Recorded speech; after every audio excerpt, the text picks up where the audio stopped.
Écouter la radio, regarder la télévision, téléphoner avec un portable, des actes anodins de la vie quotidienne qui nous exposent à une multitude de champs électromagnétiques, des ondes non visibles à l'œil nu.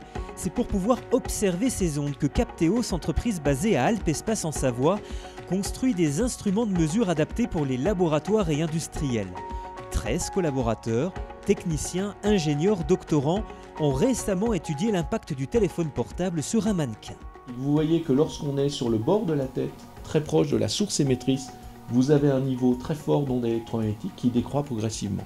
Ça, c'est exactement le type d'image que l'on est capable de faire alors dans une tête d'un fantôme pour des applications normatives, à savoir est-ce qu'on expose trop ou pas assez un individu à une source de rayonnement, mais pour toute application dans l'aide à la conception pour un industriel, ça pourrait être sur un isolateur haute tension, on peut faire la même image.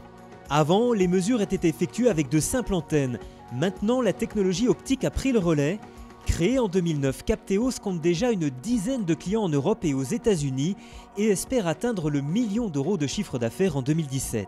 Une entreprise issue directement de la valorisation de la recherche et en particulier de ce laboratoire commun entre le CNRS, l'Université de Grenoble et l'Université Savoie-Mont-Blanc. 6 enseignants-chercheurs travaillent sur les ondes TH et les domaines d'application ne manquent pas. Notre spécialité dans ce laboratoire, c'est d'utiliser des lasers pour générer ces ondes d'infrarouge très lointains. On va pouvoir regarder sous mes vêtements et les applications, c'est principalement dans ce cas-là des applications de sécurité, voir si je suis un terroriste, si je transporte une bombe sous mes vêtements. Deuxième type d'application, c'est aussi la réponse des molécules, donc des applications, on comprend très bien pour l'environnement, voir si l'atmosphère au-dessus de Chambéry est polluée ou pas, par telle ou telle molécule qu'on ne peut pas détecter d'autre façon. 30 laboratoires en France travaillent sur ces ondes TH et les entreprises sont demandeuses.